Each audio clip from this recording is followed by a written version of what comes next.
vous souhaite la bienvenue au Puce Typo, au campus de la Fonderie de l'Image. Donc, je suis Adeline Goyet, je suis graphiste, je travaille dans un petit atelier graphique et je suis secrétaire générale, c'est comme ça qu'on dit, des Rencontres de Lure, qui est l'association qui organise l'événement aujourd'hui avec le campus de la Fonderie de l'Image. En fait, le campus nous a mis à disposition ce bel espace et on a organisé, moi j'ai l'habitude de dire que c'est comme un petit marché de Noël, mais avec des stands et des exposants qui sont plus centrés sur les arts graphiques, des typographes, des graphistes, des illustrateurs, des gens qui font des petits objets graphiques, qui font de la typo au plomb ou numérique. Voilà, on va voir les choses, on pose des questions. Il n'y a pas tellement de gêne, en tout cas moi c'est ce que je ressens dans la façon dont je vois les gens et la façon dont ils nous abordent, et c'est super parce que c'est ce qu'on cherche toujours avec les rencontres de Lure, quoi. Nous sommes 2 des 4 membres du bureau des affaires typographiques, une fonderie de caractères numérique française lancée en 2010.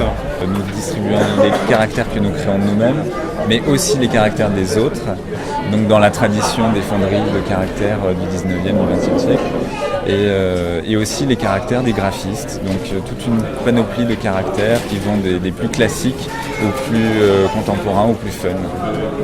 Sur les puces typo, on est venu aussi avec des bonnes nouvelles, puisque après avoir lancé la fonderie avec 2 familles de caractères, puis lancé une 3e, on s'apprête dans les jours à venir à lancer 2 nouvelles familles de caractères typographiques, tous 2 de designers qui n'avaient encore jamais publié de caractères. Donc on est très excités à l'idée de cette nouvelle.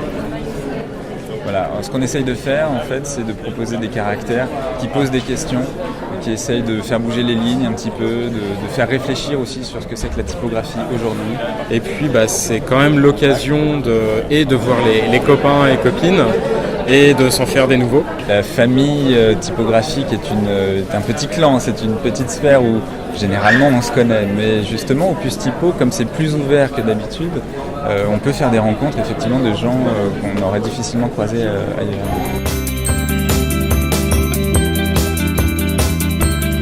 Alors nous on est ici Nori et voilà, on est illustrateur, dessinateur pour l'essentiel. Et en parallèle de notre activité de dessinateur, on produit nos propres livres de A à Z pour le plaisir. En fait, on vient des Arts Déco de Strasbourg et on a commencé ici Nori qu'on s'ennuyait beaucoup en cours. Alors on s'est dit on va profiter de l'école mais pas forcément des profs, et on va aller dans les ateliers. Et donc on fait tout un tas de livres, on explore un peu toutes les techniques d'impression aussi, donc on fait de la riso, de la taille douce, de la sérigraphie, on fait des livres, des petites folies. En fait on s'offre des folies en faisant des livres pop-up. Bon, une fois qu'on les a imprimés, on se retrouve obligé de les monter, mais voilà, plein de choses fait main et ouais, pour le plaisir essentiellement.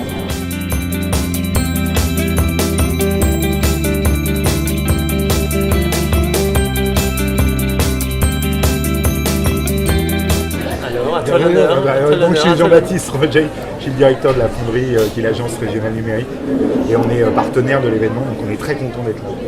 Je suis Jean-François Porchez, je suis fondateur de Typo Fonderie.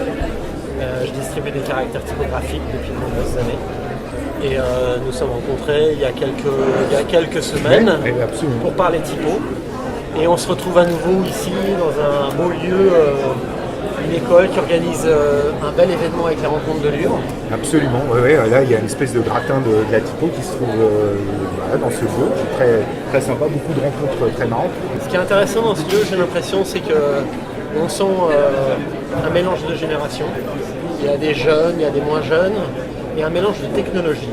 C'est-à-dire qu'on a à la fois pur numérique, avec un outil, ma fille est passée, elle a composé son nom, il y a un truc incroyable, ça sort de l'imprimante, etc. Et en même temps, il y a des gars qui font de la calligraphie, d'autres qui font de la gravure lapidaire, il y a des vieux bouquins, il y a des ordinateurs, il y a des gars qui vendent des fontes numériques, de l'open source. Ce qui est vraiment spécifique à la typographie, c'est que, ok, on est dans les nouvelles technologies, mais on n'oublie pas le passé. Et on mélange les deux, on a besoin des deux. Les deux se nourrissent. Je suis absolument d'accord. Il y a d'ailleurs une anecdote, ce matin, il y a deux étudiants des Gobelins qui m'ont montré un premier jet d'une appli qu'ils font sur tablette, qui qui est en fait l'histoire de la typo, mais sur tablette. C'est vraiment pour Ouais, ça rebondit parfaitement. Exactement, c'est que il y a l'idée que ici on vient de quelque part et qu'il faut aussi regarder un peu dans le rétro, justement pour construire des trucs nouveaux et véritablement neufs. Vraiment super. C'est clair qu'aujourd'hui, quand on achète un bouquin, on va l'acheter en ligne le plus souvent. Ici, de voir l'éditeur du livre ou celui qui l'a écrit, c'est une dimension totalement différente. Parce que même aller dans une librairie, on est face à un libraire, on peut discuter de plein de choses, mais on ne va pas oser réellement. Ici, on va plus facilement se tutoyer d'une certaine manière, donc briser un peu la glace qu'il y a entre les différentes personnes. Je suis Céline de Pépillot. Pépillot, c'est une marque de kit créatif pour enfants. Donc j'ai commencé par faire des cahiers de coloriage, des gommettes, des kits de tampons. Toujours à base de formes simples, pour les petits, en laissant libre cours à leur imagination au maximum. Et de là, m'est venue l'idée de passer sur tablette iPad. Donc aujourd'hui, je peux vous montrer déjà une application qui est sortie cet été, qui s'appelle Pick Lock Quiz, qui est un petit outil créatif pour enfants. On peut enlever toutes les gommettes, effacer la page. On peut en rajouter. Et le petit effet magique, c'est que quand on clique sur une gommette, elle change de couleur. Bonjour, je suis Étienne Robial, graphiste. Je fais dans l'édition, la bande dessinée, Futuropolis.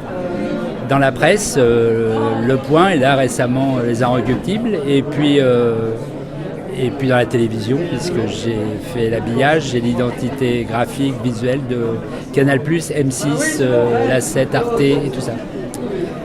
Je suis vachement content d'être là. C'est la deuxième fois que je viens. Je suis un fidèle client parce qu'on y trouve d'abord, on retrouve plein de copains de la corpo. Alors aussi bien les typographes ou les gens qui chatouillent les alphabets, les lettres, mes amis de Lure, et puis c'est vrai, c'est un des endroits où on retrouve des potes qu'on n'a pas forcément le loisir de voir tous les jours. Donc j'ai fait le plein de B42 que j'avais pas mis à jour. Donc, nous sommes les éditions B42.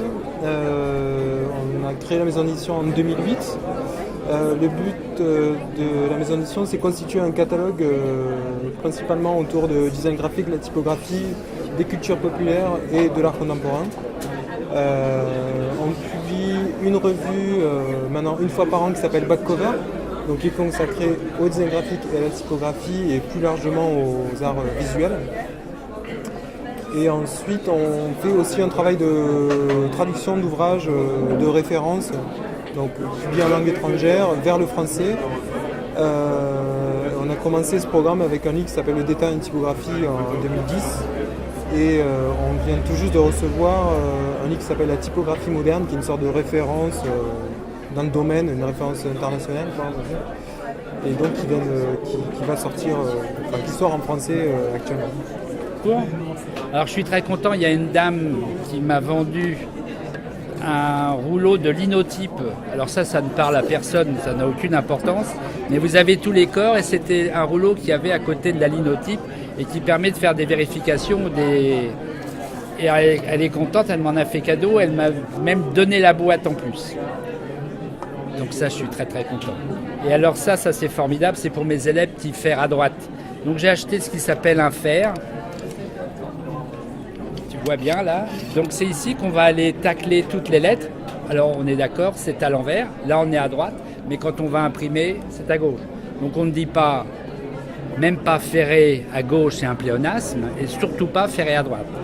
Donc ça va me permettre, parce que je dessine sur le tableau, parce que je suis prof à l'école de cinéma à Marrakech, et puis prof à l'ESSAC Penningen. Et alors je leur explique, on ne dit pas le nom des alphabets, c'est au masculin, on dit le futura, pas la fatura, et on ne ferre pas à droite, et grâce à ça, je vais pouvoir leur expliquer. Nous, on est très contents d'être ici, on était déjà là l'année dernière. C'est plutôt un bon moment pour rencontrer nos lecteurs et puis faire connaître les objets qu'on fait. Oui, c'est vraiment ce qu'il y a de particulier et d'excitant dans ces puces typo, c'est que tous les membres de la famille des fans de typo sont là, les producteurs de caractères, mais aussi les graphistes, mais aussi les bouquinistes qui sont là pour vendre les livres qu'on n'arrive pas à trouver même sur Internet. Fort de notre succès de la première édition, on a été accueillis à nouveau les bras ouverts pour cette deuxième. Ça s'est encore très très bien passé, on avait plus d'exposants cette année, donc on a même l'impression que c'est déjà parti pour la troisième édition en fait. Deuxième édition et troisième édition. C'est la deuxième, mais c'est pas la dernière. Absolument. De loin.